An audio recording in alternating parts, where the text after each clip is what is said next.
नमस्ते सबको और स्टोरी वाइब में आपका स्वागत है। वह पॉडकास्ट जहां हम दुनिया को आकार देने वाली टाइमलेस क्लासिक्स की खोज करते हैं।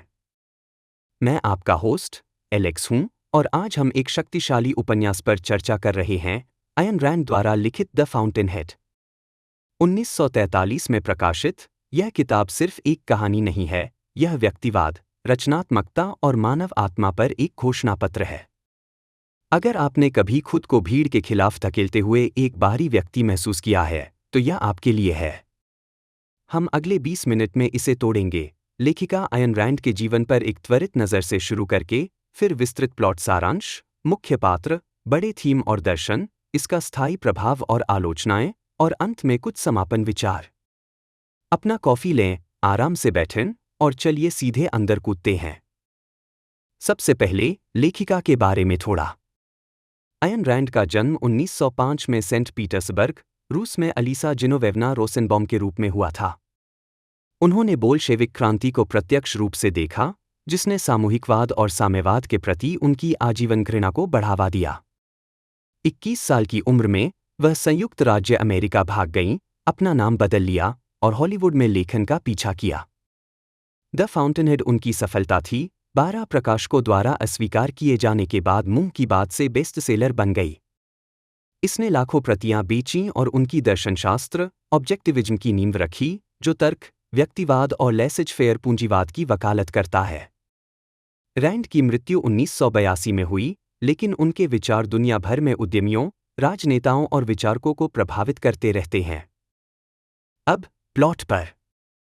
द फाउंटेनहेड 1920 और 1930 के दशक के न्यूयॉर्क की वास्तुकला दुनिया में सेट है, जो इमारतों को मानव महत्वाकांक्षा और अखंडता के लिए एक रूपक के रूप में उपयोग करता है।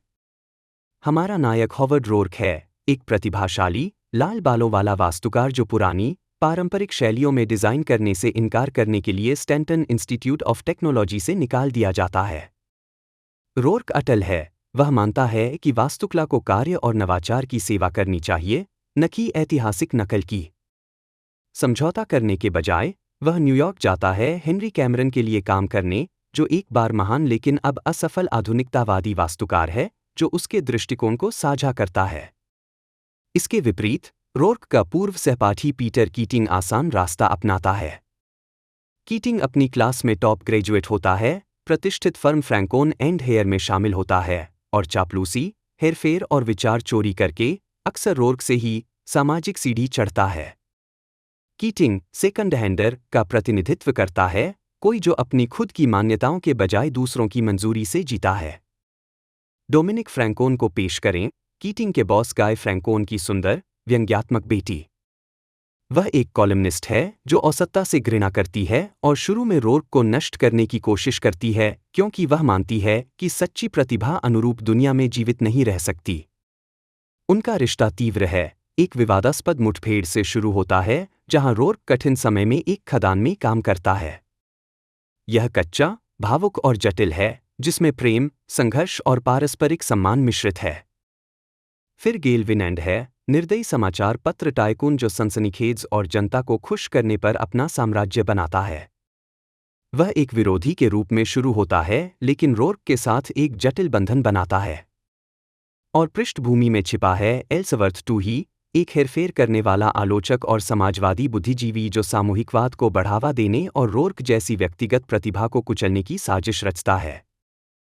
कहानी रोर्क की संघर्षों का अनुसरण करती है, बेरोजगारी, तोड़फोड़ और विश्वासघात। वह अभूतपूर्व इमारतें डिजाइन करता है, लेकिन वे अक्सर अस्वीकार या बदल दी जाती हैं। कीटिंग, इस बीच, प्रसिद्धि हासिल करता है, लेकिन अपनी आत्मा की कीमत पर। प्लॉट कोर्टलैंड होम्स प्रोजेक्ट के साथ चरमोत्कर्ष पर पहुंचता है, एक कम लागत वाला आवास परिसर जहां रोर्क गुप्त रूप से कीटिंग की मदद करता है, केवल उसके डिजाइनों को समितियों द्वारा विकृत कर दिया जाता है। रोर्क का जवाब?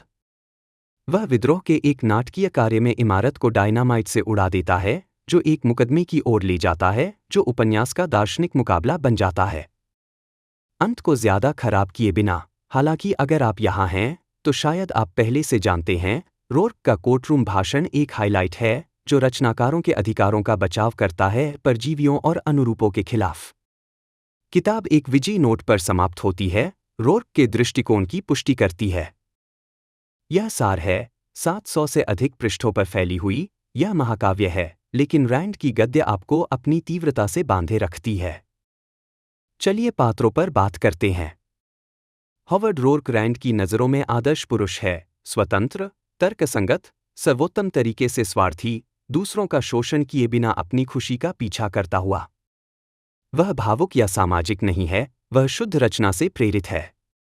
पीटर कीटिंग उसका विरोधी है, प्रतिभाशाली लेकिन कमजोर, हमेशा मान्यता की तलाश में। वह स्थिति के लिए शादी करता है, दोस्तों को धोखा देता है और खोखला हो जाता है। डोमिनिक फ्रैंकोन स्वविनाशकारी व्यंग्यात्मक से रोर्क की बराबरी तक विकसित होती है। उसका चाप दिखाता है कि मजबूत व्यक्ति भी निराशा से ललचा सकते हैं। गेल विनैन दुखद है, एक आदमी जो महान हो सकता था लेकिन शक्ति के लिए बिक गया, केवल रोर्क के माध्यम से अखंडता को फिर से खोजता है। एल्सवर्थ टू ही दुष्ट का अवतार है, एक सामूहिकवादी जो उत्कृष्टता को नष्ट करने के लिए जनमत को हेरफेर करता है, जो नियंत्रण के लिए एक उपकरण के रूप में परोपकार का प्रतिनिधित्व करता है। ये सिर्फ लोग नहीं हैं, वे रैंड के विचारों को मूर्त रूप देने वाले प्रतीक हैं। अब मुख्य बात, थीम और दर्शन।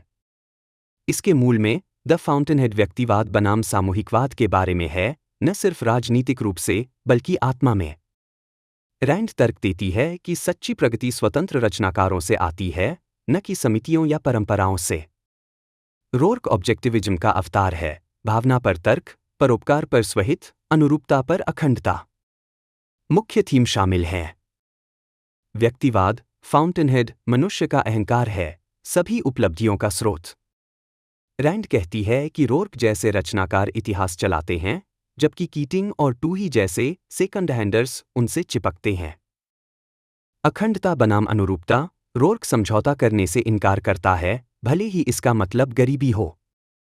समाज मौलिकता को दंडित करता है लेकिन औसतता को पुरस्कृत करता है।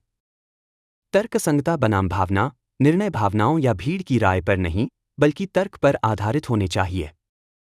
प्रेम और स्वार्थ, सच्चा प्रेम, जैसे रोर्क और डोमिनिक का, बराबरों के बीच है जो अपनी मूल्यों का पीछा करते हैं, न कि त्याग। धर्म और नैतिकता, रैंड परोपकार को विनाशकारी के रूप में आलोचना करती है, एक नैतिकता को बढ़ावा देती है जहां स्वार्थ गुणकारी है अगर यह तर्कसंगत और उत्पादक है। यह उत्तेजक है, रैंड कोई कसर नहीं छोड़ती। वह फ्रैंक लॉयड राइट से प्रेरित थी रोर्क की वास्तुकला के लिए, जो नवोन्मेषी भावना का प्रतीक है। किताब का प्रभाव विशाल। यह पहले धीरे धीरे बिकी लेकिन मुंह की बात से फट गई, वास्तुकारों, व्यापारिक नेताओं और उदारवादियों को प्रभावित किया। एलन ग्रीनस्पैन जैसे व्यक्ति और टेक मोगुल रैंड को प्रेरणा के रूप में उद्धृत करते हैं। इसने 1949 की एक फिल्म बनाई जिसमें गैरी कूपर थे, हालांकि रैंड बदलावों से घृणा करती थी। आलोचनाएं बहुत हैं। समीक्षाएं ध्रुवीकृत थीं, कुछ ने इसे व्यक्तिवाद का गुणगान कहा, अन्यों ने इसे असंगत पात्रों वाली लंबी कहा। नैतिक रूप से आलोचक इसे स्वार्थ की महिमा के लिए फटकारते हैं, सामाजिक सहयोग को अनदेखा करते हैं और एक विवादास्पद बलात्कार दृश्य की विशेषता रखते हैं जो अक्सर गैरसहमति के रूप में गलत समझा जाता है, हालांकि रैंड ने इसे भावुक समर्पण के रूप में फ्रेम किया।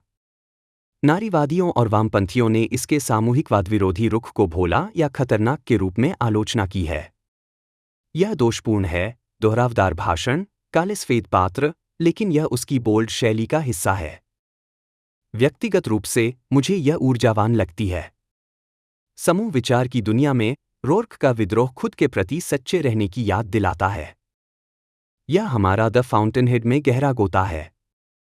अगर आपने इसे नहीं पढ़ा है तो उठाएं, यह चुनौतीपूर्ण लेकिन फायदेमंद है।